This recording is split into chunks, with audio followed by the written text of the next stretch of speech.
Master Jet, bakit po laging delay ang remittance sa Pag-ibig at GSIS? Nako, damay na naman dito yung mga offices na updated yung kanilang remittance. Actually po, ayon sa sender natin, ay nagtanong po siya sa opisina ng Pag-ibig Fund at doon daw sa kanila sa account niya, of course, kasi tinanong po niya. Ang sabi na ng Pag-ibig Fund ay wala pang remittance sa buwan ng Nobyembre. Of course, kung ikaw po yung miyembro na January na ngayon, wala pang remittance sa November, normal po na matatanong mo kung bakit delay yung remittance. Kapag case na ganito, ay i-refer po ninyo sa agency. No, kasi yung mayroon pong responsibilidad to remit is the agency. No, yung agency po ninyo. Ngayon, if you are a personnel of DepEd, kung ang paaralan ninyo ay tinatawag na autonomous school, yung mga implementing school na yung pera ay doon lang sa school, no, pumapasok sa kanilang account sa school, so referred po ninyo doon sa bookkeeper po ninyo, no, kaya ay sa DO ninyo na siya po nagre-remit. Pwede po ninyong itanong sa kanila bakit hindi pa na-remit.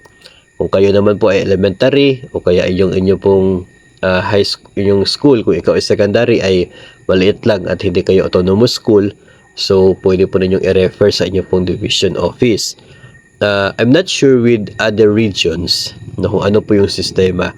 Kasi kami dito sa Region 11, nung dati, yung region, yung nagre-remit.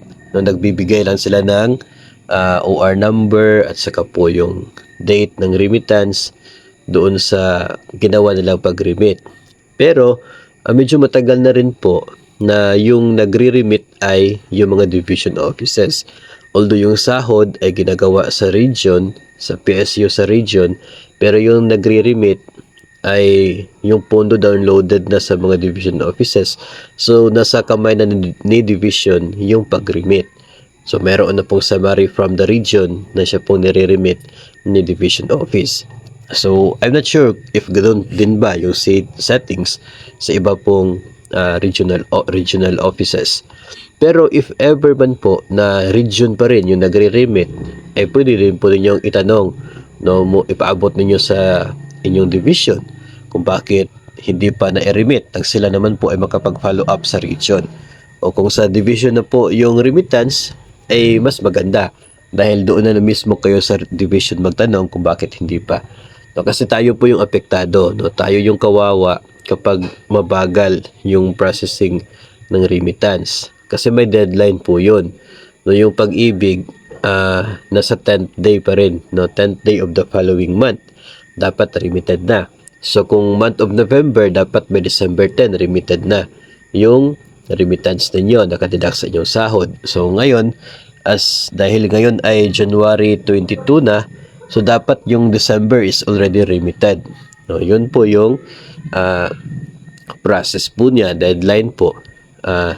So hindi po natin pwedeng isipin na kapag delay yung remittance sa inyo, ay delay po talaga mag-remit si DepEd. Dahil sa sobrang lawak po ni DepEd, ay distributed po yung responsibility sa different offices. Hindi po lahat sa DepEd Central Office. Naka-distribute po siya doon sa mga regional o kaya ay division offices. No, kaya posible na pwedeng nasa division yung lapse, no, yung problema, yung delay. Kaya ay pwedeng sa region din. Depende po kung sino doon sa kanila yung nagre-remit dyan po sa inyo. So better na maipaalam po ito sa proper authorities nang sa ganun ay they can take actions. No, kasi hindi lang naman po ikaw na nag-iisa yung apektado. Kung included kayo sa isang buong payroll, it means na kayong lahat ay apektado dito. No, so mas maganda kasi yung updated para iwas po sa problema and madali yung pag-trace pagdating po sa time na gusto po nating malaman if kompleto ba yung naging remittance sa ating mga contributions dahil kompleto naman yung naging deduction mula sa ating sahod.